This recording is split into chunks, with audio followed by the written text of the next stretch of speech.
Bismillahirrahmanirrahim. Alhamdulillahirabbil alamin. Wa sallallahu wa sallama ala sayyidina Muhammad khatamin nabiyyin wa ala alihi wa sahbihi ajmain. Subhanaka la ilma lana illa ma 'allamtana innaka antal alimul hakim. Rabbi shrah li sadri wa yassir li amri wahlul 'uqdatam min lisani yafqahu qawli. Rabbi zidni ilma warzuqni fahma ya rabbal alamin.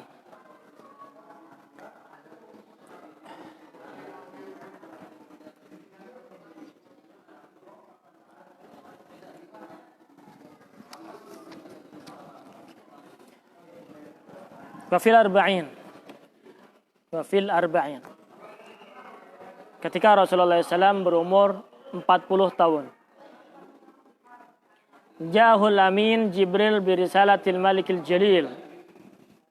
Datanglah kepada Rasulullah al-amin yang bisa dipercaya, yaitu Jibril, Sayyidina Jibril alaihi salam, birisalatil malikil jalil, dengan membawa risalah dari Allah Subhanahu wa taala, Al-Malik yang maha raja di raja, Al-Jalil yang maha agung. Wa kana mabda'un nubuwah fima dzukira yaumul itsnin. Adapun permulaan kenabian Rasulullah SAW fima dzukir, dalam permasalahan yang disebutkan, adalah hari Senin. Jadi Rasulullah SAW menjadi seorang nabi, diangkat menjadi seorang nabi adalah pada hari Senin. Ketika Rasulullah SAW di Gua Hira, kemudian datanglah malaikat Jibril alaihi salam membawa wahyu kepada Rasulullah, bahwasanya benar-benar Rasulullah ini menjadi utusannya Allah Subhanahu wa taala untuk menyeru kepada umat, menyampaikan amanat dari Allah Subhanahu wa taala kepada umat. Sehingga ketika malaikat Jibril alaihissalam datang kepada Rasulullah membacakan surat Al-Alaq 1 sampai 5, Iqra, bacalah. Maka Rasulullah mengatakan kepada Sayyidina Jibril, ma ana biqari, saya tidak bisa membaca. Apa yang harus saya baca? Kata Rasulullah. Iqra, bacalah. Maka Rasulullah mengatakan, ma ana biqari, ini mau baca apa? Ya, apa yang harus saya baca? Saya tidak bisa membaca, kata Rasulullah. Maka datang lagi, maka dipeluk lagi lebih erat lagi. Iqra, bacalah. Maka tetap Rasulullah SAW mengatakan, ma ana biqari. Maka Jibril mengatakan, Iqra bismi rabbikal ladzi khalaq. Khalaqal insana min 'alaq. Iqra wa rabbukal akram alladzi 'allama bil qalam 'allamal insana ma lam ya'lam. 5 ayat daripada surat Al-Alaq. Di dalam surat ini, dalam wahyu yang pertama ini, Allah Subhanahu wa taala memerintahkan kepada Rasulullah untuk membaca. Dan dalam perintah membaca itu diulangi oleh Allah Subhanahu wa taala 2 kali. Iqra bismi rabbikal ladzi khalaq, khalaqal insana min 'alaq. Yang kedua, Iqra wa rabbukal akram alladzi 'allama bil qalam 'allamal insana ma lam ya'lam. Perlu kita ketahui bahwasanya Allah Subhanahu wa taala memberikan kepada kita 2 pemberian, 2 nikmat. Pokok daripada semua nikmat tersebut. Yang pertama adalah nikmatul ijad. Nikmat kita diwujudkan di dalam dunia. Makanya Allah Subhanahu wa taala mengatakan, Iqra bismi rabbikal ladzi khalaq, khalaqal insana min 'alaq. Yang mana tadinya tidak ada manusia. Kemudian Allah Subhanahu wa taala menciptakan, mewujudkan kita ke alam dunia ini. Namanya nikmatul ijad. Kemudian yang kedua adalah nikmatul imdad. Nikmat pemberian anugerah dari Allah Subhanahu wa taala. Yang perlu kita baca yang perlu kita sadari, kita fahami, Iqra wa rabbukal akram alladzi 'allama bil qalam 'allamal insana ma lam ya'lam. Manusia itu terlahir dalam keadaan bodoh. Manusia itu terlahir dalam tidak mengetahui apapun. Tidak memiliki, ya, tidak membawa, dan juga tidak mengerti apapun. Ada manusia yang terlahir dalam dunia ini. Kemudian Allah Subhanahu wa taala mengajarkan kepada orang tersebut, alladzi 'allama bil qalam 'allamal insana ma lam ya'lam. Mengajarkan kepada seseorang, kepada manusia, perkara-perkara yang belum diketahui sebelumnya. Namun di sisi lain Allah Subhanahu wa taala memberikan media bagaimana cara kita mengetahui. Apa itu? Iqra. Bacalah. Ya, baca. Ya, membaca. Ada orang membaca tulisan, ada orang membaca keadaan. Paham? Membaca tulisan, ada membaca keadaan. Jadi membaca itu umum. Ya. Bisa mengerti dari raut wajah seseorang. Dibaca. Ya. Dibaca. Bacanya dari mana bacanya?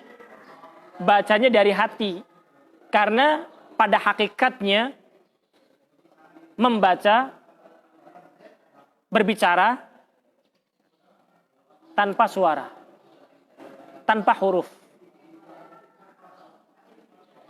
Pada hakikatnya orang membaca, orang berbicara itu tanpa huruf. Ya, ini berbicara dengan pakai lisan. Lisan hanya sebagai penerjemah apa yang ada di dalam hati. Ya. Innal kalama la fil fuadi wa innama ju'ila lisanu 'alal fuadi dalila. Pembicaraan yang sesungguhnya ada di dalam hati.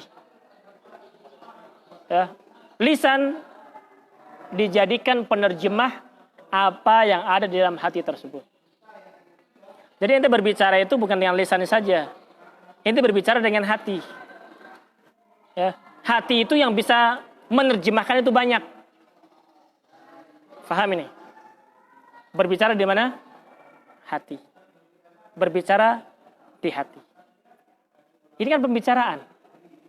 Ente bisa menerjemahkan apa yang ada di dalam hati itu dengan lisan, ucapan, ada dengan keadaan.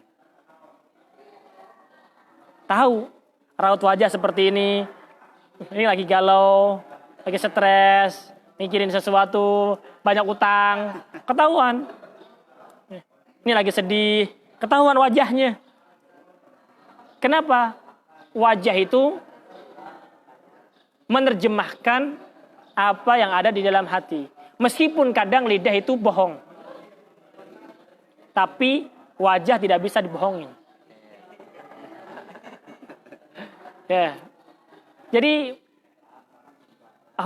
media pembicaraan itu banyak. Mata, sorot mata memandang, itu penerjemah apa yang ada dalam hati. Ada orang tatapan matanya kosong, hidup tapi kosong, banyak pikiran, banyak permasalahan, nggak bisa nangis karena air matanya sudah habis. Iya, paham nggak? Beneran ini. Ya. Jadi pembicaraan pada hakikatnya ada dalam hati. Kemudian seseorang itu perlu menerjemahkan untuk memberitahukan kepada orang lain, saya punya pembicaraan seperti ini. Ya. Ada orang di pinggir jalan, pakaian compang-camping, kemudian tangannya seperti ini. Hatta dia tidak meminta, Pak, kasihani saya. Orang dia tahu lu minta dikasihanin, ya nggak? Paham? Begitu. Jadi innal kalama la fil fuadi. Makanya Rasulullah SAW diperintahkan oleh Allah Subhanahu Wa Taala, Iqra, baca. Membaca apa? membaca situasi dan kondisi sehingga bisa menyampaikan dakwah kepada umat. Ya, situasi, kondisi, ya, dan juga toleransi. Ya, sehingga saya menyampaikan dakwah. Ini siapa? Siapa yang datang kepada Rasul? Karena orang yang makanya nanti di dalam masalah dakwah, dalamnya fikih dakwah, fikih berdakwah. Orang itu ada 3. Ada orang pendakwah, ada orang mufti, ya, ada juga orang namanya hakim. Hakim itu menghakimi, ya, yang memutuskan. Dari mana dia memutuskan? Ya, dari menelaah kejadian-kejadian dan permasalahan. Mufti tidak bisa menghakimi. Mufti hanya bisa memberikan fatwa, lu salah, ini haram, ini halal. Namanya mufti. Ini permasalahan seperti ini yang benar, ini yang salah. Namun tidak bisa menghukumi, menghakimi, memberikan keputusan. Yang bisa memberikan keputusan adalah hakim atau al-qadhi. Orang yang alim, dakwah, dia nggak sama dengan mufti, dengan hakim. Karena pendakwah itu bukan menghakimi, juga bukan menghukumi. Tidak memberikan hukum dan juga tidak bisa menghakimi, memutuskan. Kenapa? Karena tujuan orang berdakwah bukan menghakimi seseorang. Tapi tujuan berdakwah agar orang tersebut menjadi benar. Faham? Contoh, ada orang berzina. Na'udzubillah. Faham nih? Kalau datang kepada hakim, diminta penjelasan, kemudian mana saksinya, setelah ditetapkan bahwasanya dia melakukan perbuatan zina, maka dihukum rojam atau dicambuk, ya, sampai mati, atau dijilid 80 kali. Ini hakim. Datang kepada mufti akan mengatakan ente dosa, ente haram, divonis, ya, hukum. Tapi ketika datang kepada orang alim, orang yang pendakwah, bagaimana cara menarik orang tersebut? Bagaimana cara menarik orang tersebut? Ya. Maka tujuan orang yang berdakwah ini bukan hanya sekedar menghakimi lo mati, lo dirojam, enggak. Bagaimana caranya orang ini kembali kepada Allah Subhanahu wa taala, taubat daripada dosa tersebut. Makanya ada namanya alim atau ad-da'i ilallah, dakwah mengajak kepada Allah Subhanahu wa taala. Ada al-mufti, ada al-hakim, beda-beda. Paham? Nah, Rasulullah SAW diperintahkan oleh Allah Subhanahu wa taala, tiga-tiganya dimiliki oleh Rasulullah. Pendakwah, mufti, hakim. Ada Rasulullah. Ya. Rasulullah SAW tiga-tiganya nih. Ketika berdakwah Rasulullah SAW, ya, memakai metode-metode yang memang ada urutannya. Pertama, urutan da'i. Kedua, urutan mufti. Ketiga, hakim. Contoh, ada seorang perempuan datang kepada Rasulullah. Ya Rasulullah, azan. Azan. Rasulullah azan.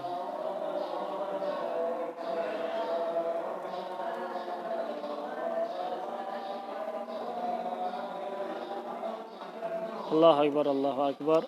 Allahu Akbar, Allahu Akbar.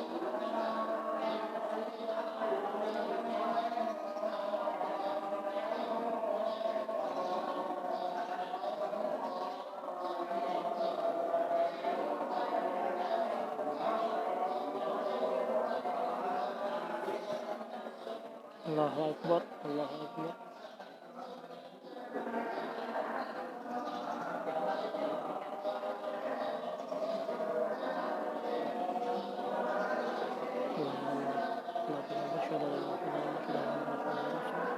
hayya 'alal falah, hayya 'alal falah, hayya 'alal falah, la ilaha illallah. Lanjutkan bentar. Sampai mana tadi?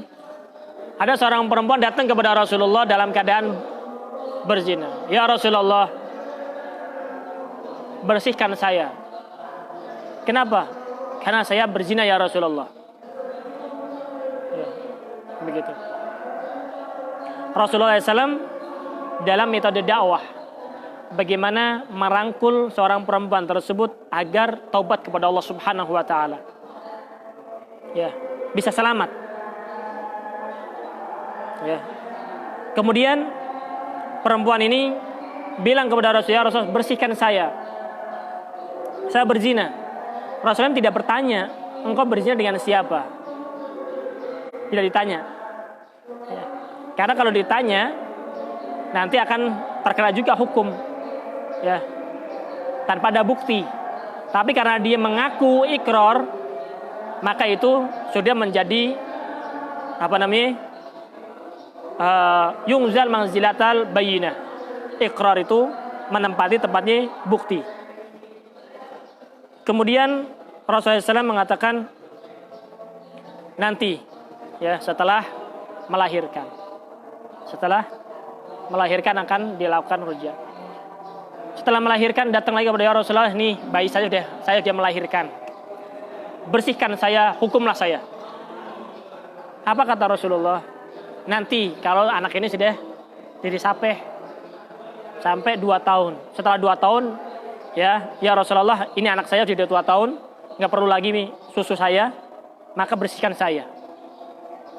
Syuf, dibersihin sama Rasulullah sebagai hakim. Karena memang dia meminta kepada Rasulullah untuk dihukum. Sebagai hakim, Rasulullah SAW menghukumi bahwasan dia salah. Dan hukum perzinahan adalah dengan dirojam sebagai hakim. Sebelumnya, sebelum Rasulullah menjadi hakim, dakwah dulu. Ya, Rasulullah tidak mencari-cari mana perempuan yang kemarin yang mengaku berzina, mana orangnya, nggak dicari oleh Rasulullah. Kenapa? Karena memang Rasulullah SAW memberikan kesempatan kepada orang tersebut untuk taubat kepada Allah Subhanahu wa taala dengan sebenar-benar taubat, tidak mengulangi dosa tersebut, selesai.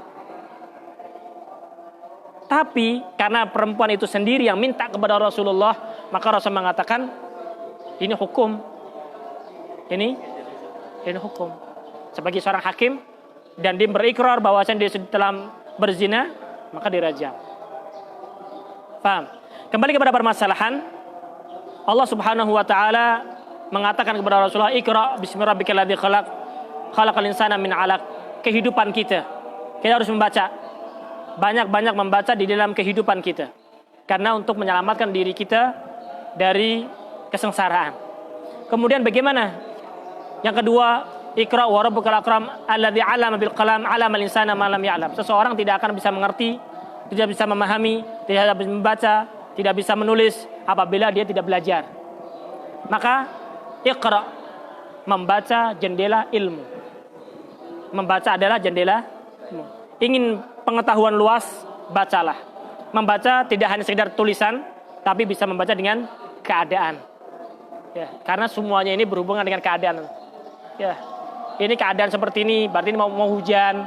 Keadaan seperti ini, berarti mau panas. Dari mana itu semuanya? Membaca, menelaah. Namanya menelaah, detektif. Apa itu namanya itu? Ya, meneliti. Membaca, ya, paham ya? Gitu. Innal kalama la fil fuadi wa innama ju'ila lisanu 'alal fuadi. Dan insyaallah dalam pertemuan akan datang kita lanjutkan setelah Rasulullah SAW berdakwah kepada umat. Apa yang dilakukan oleh Rasulullah dan bagaimana manusia merespon apa yang dibawa oleh Rasulullah SAW. Wallahu a'lam bishawab.